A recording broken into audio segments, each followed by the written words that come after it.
So thank you so much for coming. I'm thrilled to have you as part of my very first Lunch and Learn. And as you can see, we're touching on a topic that's sensitive to a lot of people, gut problems. Well, I thought I'd talk about something that I think everybody deals with. I have not had one client ever who hasn't had some kind of gut problem. So I think this just resonates with people. So that's what I'm going to talk about. All right, so first of all, I want to talk about what is the gut? Because a lot of people, we throw that word around, and, I am going to give you a lot of education in this. So you're not just going to walk out with the 5 things. I promised you 5 things that you can implement immediately, but I want to educate and empower you so that you have a bigger picture when you leave here. So the first thing to understand is, what is the gut? For our purposes, we're just going to talk about the gut as the large and small intestine, because that's really where most of the action happens when we're processing food. And that's where a lot of these nasty gut symptoms occur too. Okay, so let's talk about some fun facts about the gut. It renews itself every 3 to 4 days. Now, I just find that amazing. So basically, we're sitting here today on Friday, and we all have guts that are different, completely different than the guts we had on Tuesday. So isn't that amazing? It's a testament to the power of our bodies. And we really don't have to work that hard. Our bodies know exactly what to do and how to heal. Our only responsibility is to give our bodies the raw materials that they need to heal. So if we laid our gut out flat, it would be the size of a tennis court. That also just kind of blows my mind. I mean, imagine that. So the gut lining, and it's called the villi, and you can see that there are these little finger things. So, and isn't that a beautiful gut? That is the most beautiful, perfect gut I think I have ever seen. And I mean, the gut belonging to that person that's a very healthy person. So the villi and the whole gut system are designed to let the good stuff in and keep the bad stuff out. Now you can imagine, so those little finger things, they grab all of the food particles and things like that. They break them apart. They absorb what should be absorbed. They push what shouldn't on its way to be expelled from the body. And when all is working right, we are vibrantly healthy. We've got energy. We don't have any of the symptoms that I'm going to talk about, and all is well in our world. But you can imagine if those villi are not in such good shape. If when somebody has gut problems, they've got problems with the gut lining and the whole gut system. So the gut houses 70% of your immune system. And what does that tell you right away? That your gut health is going to have a profound effect on your entire body. So let's just give it some love. Yes. Okay. All right. So now let's talk about gut problems. So I'm talking about chronic problems. Okay. So there are 2 kinds of conditions: acute conditions and chronic conditions. And acute conditions are things that come up like you get a cold. Okay. So it comes, you suffer, you heal, you go on with life. Chronic are things that just don't seem to go away, like chronic gut problems. That's what we're talking about today. So they can range from chronic gas, bloating, and constipation, and all the way up to very serious autoimmunes. So Crohn's disease, celiac, IBS, which is irritable bowel syndrome. These are serious autoimmune diseases of the gut. How is it that with the broad diversity between the not so serious ones, but I'm not saying that they're not painful or annoying or inconvenient or anything like that, but they're not autoimmunes. Okay, autoimmunes are very serious. They can kill. So how can there be 5 things that we can apply that are going to help everybody? People with mild symptoms and people with severe symptoms. So this is how that happens. So when I work with somebody, I apply 2 categories of healing principles to create a healing protocol for each individual person. So the first category is universal healing principles. And these are principles that really leave virtually everybody better off. And then there are bio-individual principles. And these are based on your unique needs. And when you put these two together, now you've got a healing equation. And so we're going to turn our attention to universal healing components. And these are what I call the low-hanging fruit. I mean, they're just waiting to be picked, and they apply to everybody. These 5 things that I'm going to tell you are basically the first 5 things that I would tell anybody to get them started on a healing path to get their gut back functioning as it should be. Okay, so, and then I'm also going to throw in a little bonus for you there. I thought of something at the last minute. I thought, I'm going to fit that in. Okay, so that's our plan. So let's just talk about these 5 things. So the first one is take a daily probiotic. The first thing I want to say is I don't want to worry you, but I am going to tell you that you're not alone. You've never been alone. You never will be alone. Why is that? Because you have trillions of bacteria, viruses, fungi, yeast, worms, and other little critters inside and out of you everywhere. They always have been. You don't have to go take a shower or anything like that. You know, I mean, if you're healthy, they're mostly friendly, right? And that's the important thing. And you can see they're in your mouth, your stomach, both your intestines are also all over your skin. And they are there to protect you, to keep you healthy. So they are your friends. That's what you need to know. All right. So the good ones we call probiotics. The bad ones we call pathogens. And the balance of the good and bad matters tremendously. So you may have heard of the colony in your gut. And you may have heard it called the microbiome. That's kind of the buzzword of the moment for now. And microbiome is a term. It's really not the term for the colony in your gut. And when I say colony, I'm talking about the colony of your little critters, the good and the bad. And even if you're super, super healthy, you're not going to have 100% good little critters in you, right? I mean, there's going to be some ratio. The point is that you want to have enough of a balance of good that they can take care of problems and not have the bad ones overtake the colony, right? So the microbiome is actually the gene within every little probiotic, every little critter within the microbiota. So the microbiota is actually the correct term for the colony that's in your gut. Okay, so it's like the rest of the body, it's an absolute wonder. Now, just imagine this, these tiny microscopic things, there are so many of them, they weigh between 4 and 5 pounds. They operate like an organ. I consider them to be an organ. They are intelligent, okay? They continuously communicate with every other organ, including your brain. All right, so when you take a daily probiotic, what you're doing is you're basically reinforcing the power of the friendly ones, right? You always want to have that balance tipping toward the friendly. A lot of things can influence that balance, not just the food you eat, but stress, whether you smoke, how much sleep you get. Every lifestyle factor is going to affect the balance of your colony just as well as food. But food is a very, very powerful influencer. So, you know, just taking a daily probiotic is just the step number 1. First of all, it will prevent and treat diarrhea caused by infections and antibiotics. It will strengthen your immune system. Remember, I said 70% of your immune system is in your gut. So your gut and your immune system, they are joined at the hip. If your immune system's depressed, you probably have some gut problems. If you have gut problems, your immune system is not going to be what it could be. It reduces inflammation and allergies. Probiotics will also improve severe bowel disease. And this is the autoimmunes that I was talking about, Crohn's, celiac, IBS. Okay, they'll also regulate your digestion. So they're very, very important.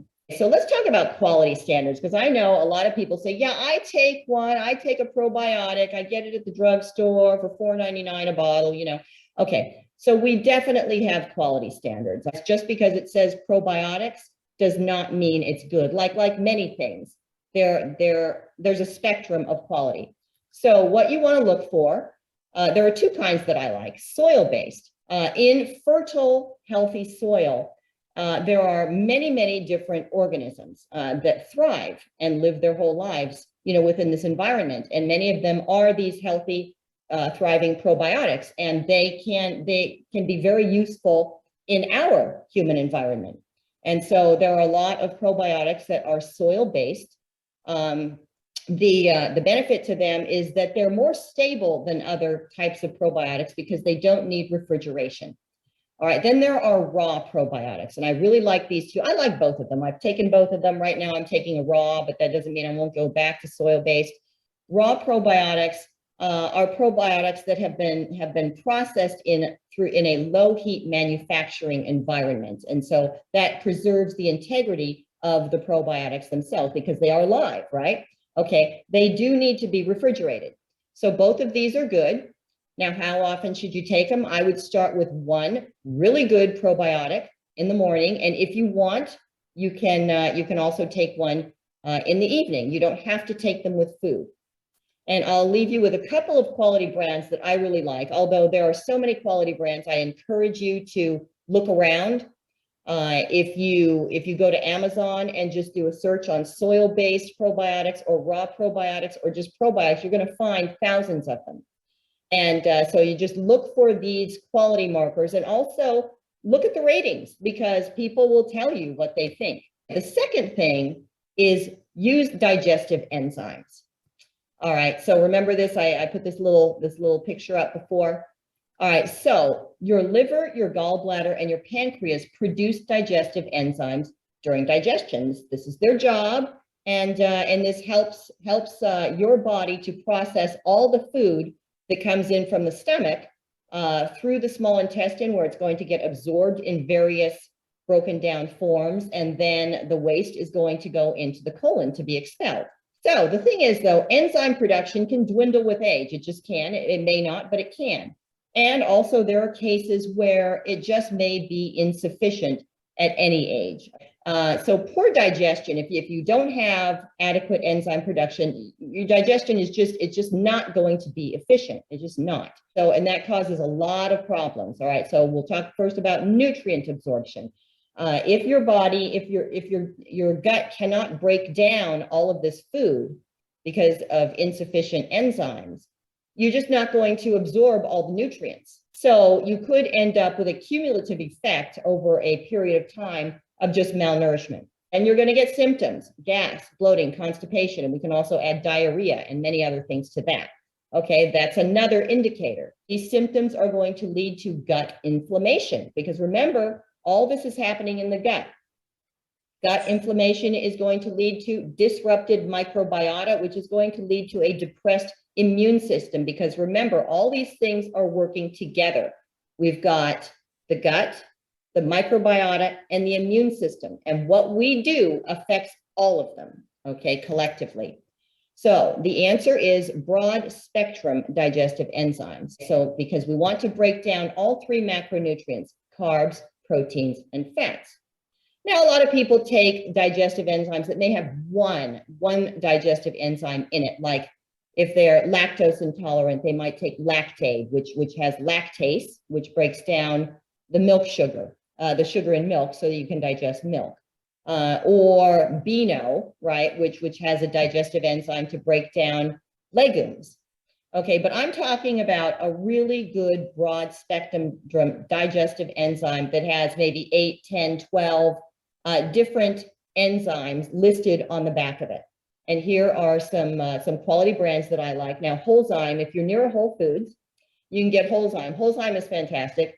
It's what I'm using right now. It's broad spectrum, and it's less expensive than some of the other ones. Now, do your own research. There are a lot of other quality brands out there. But this is just a very, very easy way, to add one good thing to the pot that's going to help you to turn the tide on your digestive difficulties. And I will also say that you can, as far as how much to take, the bottle may say, serving size is 1 to 2 pills. You could take more than that. They're not going to hurt you. Okay, so you can experiment, maybe start with 3 per meal and work your way up to 6 even. and see what kind of a difference that makes. All right, so the third thing is go organic. Now, it can't get any simpler from that. You know, I mean, it's just, that's the easiest thing to do. And why would we want to do this? Because the organic standard precludes pesticides and genetically modified foods. So any farmer who is growing some kind of a plant stock cannot use pesticides or cannot use genetically modified seeds if they want to become certified organic. So if you go organic, you're going to get rid of both of these. And why is this important? Because pesticides, well, they're poison. Okay, let's just not mince words. They are poison. If you were to drink it, you would die. And yet here it is being sprayed on our food. If you look at that picture, you can see that that's not just being lightly sprayed. Those plants are being doused with pesticide. Not only are they being doused on the outside, that pesticide is running into the soil and being absorbed by the roots. So this is on and in the sprayed plant that you are going to eat. You cannot wash it off. Okay, so pesticides damage the gut lining and cause inflammation. They disrupt the gut microbiota activity and they weaken the immune system. And again, you see all of these factors contributing because they work like a team. The gut lining, the microbiota, the immune system, they are all there, you know, working on your behalf when you give your body what it needs. Okay, they impede mineral absorption. Okay, genetically modified foods. So our bodies don't recognize GMOs. And why should they? You know, I mean, they in the United States, they only came around in the 90s.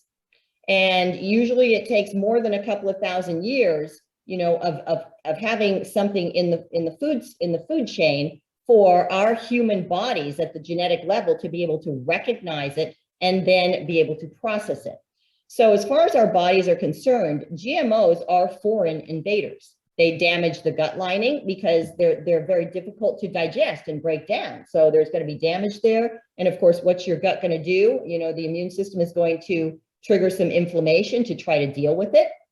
This is going to disrupt your gut microbiota and then in turn weaken your immune system.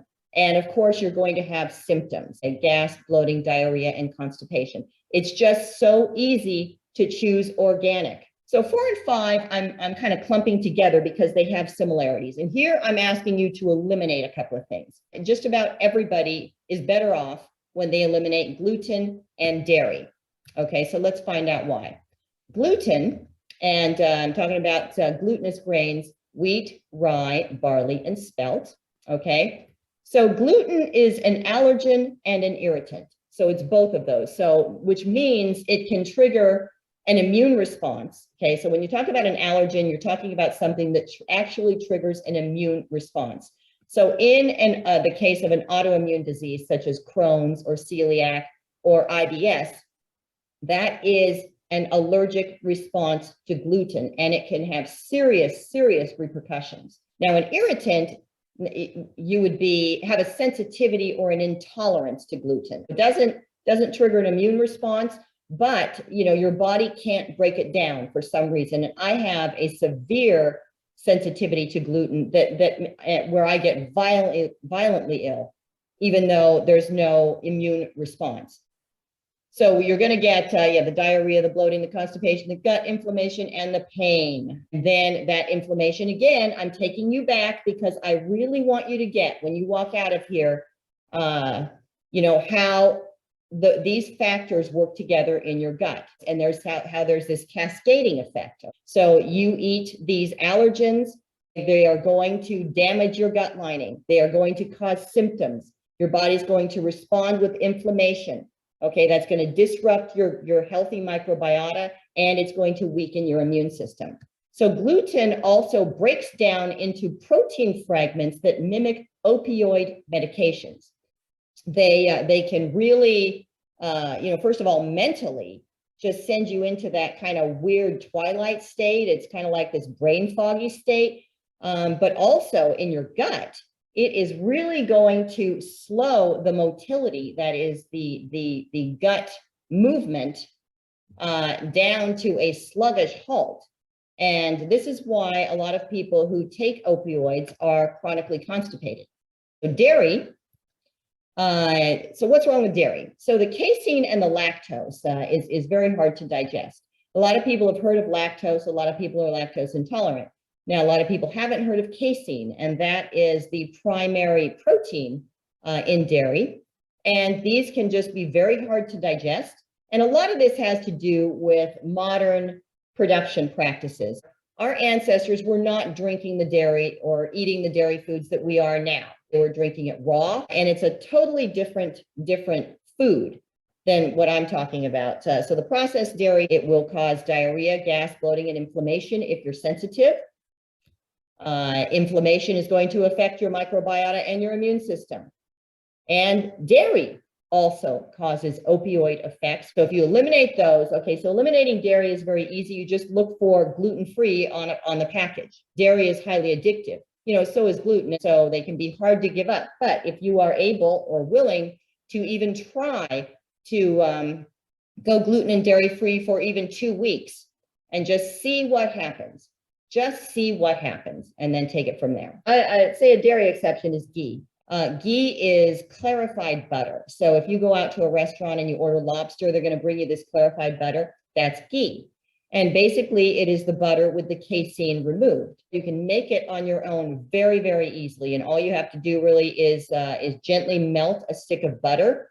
And the casein is just going to be this white substance that kind of floats to the top. So you just skim it off. You pour the ghee into a container, refrigerate it a little bit, and then you can take it out, and you don't need any more refrigeration, just to make it a little bit more solid. And then you can use it without fear of any negative consequences and still have your buttery flavor. Okay, so now I want to give you a bonus here. I thought of this afterwards, and I thought I just got to make room for a sixth thing because it's really important. And this one is check your fiber, check your fluids. So contrary to popular belief, fiber can actually cause bloating, gas, and constipation. And it can definitely irritate more severe autoimmune expressions of gut dysfunction. So part of this could be not enough fluids, because your body needs fluids to keep things moving through your digestive tract. Certain medications, again, antidepressants, opioid painkillers, and also certain diseases are just predisposed to constipation and things like that, and to fiber sensitivity. All right, so high fiber foods are high in what are called FODMAPs.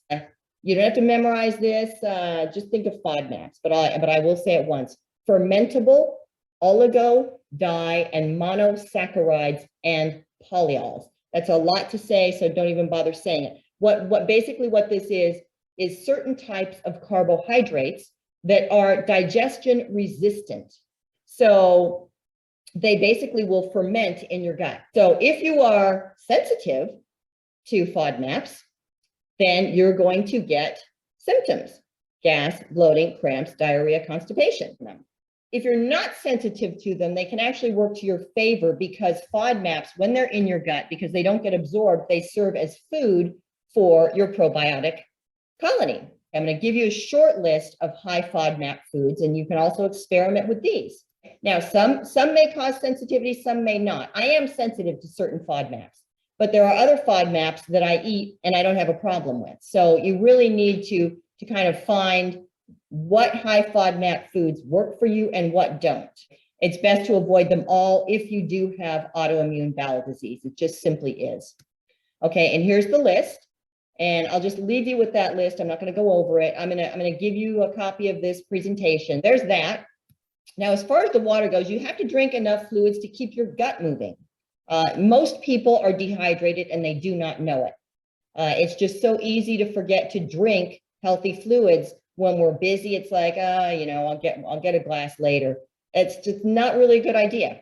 So, but what is enough fluids? Enough, quote unquote, is a bio-individual thing. The need for fluids is universal. How much is bio-individual? And that would depend on your weight, your activity level, the climate you live in, and the altitude, in which you live, because the higher altitudes are very drying. So a rule of thumb to figure out exactly or just how much approximately how much you need per day is you just divide your weight in pounds by 2.2, and then divide that by 8, which will be 8 ounces to get how many cups you need. And I put a little example here. This is me, 115 pounds divided by 2.2, then divided by 8 ounces gives me 6.5 cups. Now that's for somebody who may not have my activity level. Okay, so if I'm sedentary, I might want to keep it that way. If I live in a wet climate, which I do, I could probably keep it that way. If I live at a low altitude, which I do, I can keep it that way.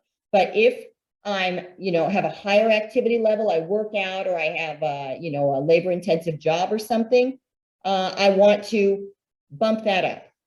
If I live in a dry climate, I want to bump that up. If I live in a high altitude, I want to bump that up. And then you want to limit sugary and dehydrating drinks. Okay, they're not going to do anything good for you.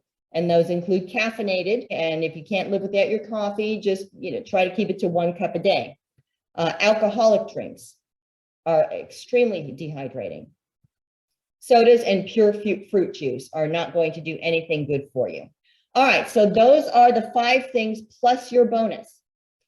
And I really hope that that you've taken away not only 6 easy things that you can incorporate right away, but that you have a better idea of the big picture of what's going on in your gut and why this is so important. That cascading effect about how what you eat not only causes you symptoms, but it's what's behind those symptoms and the damage that's being done to your gut, which is going to spill out in all other areas of your body on a cumulative basis. So I just want to thank you so much for showing up. And if you want a copy of this presentation, and I did record it, so I'll just send you the recording. If you want to talk one-on-one to me about your bio-individual needs, or if you have a suggestion for a lunch and learn topic, just put your name and your email in the chat and just say A, B, or C, so I know which one you want. And then I will get that to you. And so that's it for now. Thank you for joining me. This was my first lunch and learn. There will be more, so please keep your eyes peeled for that.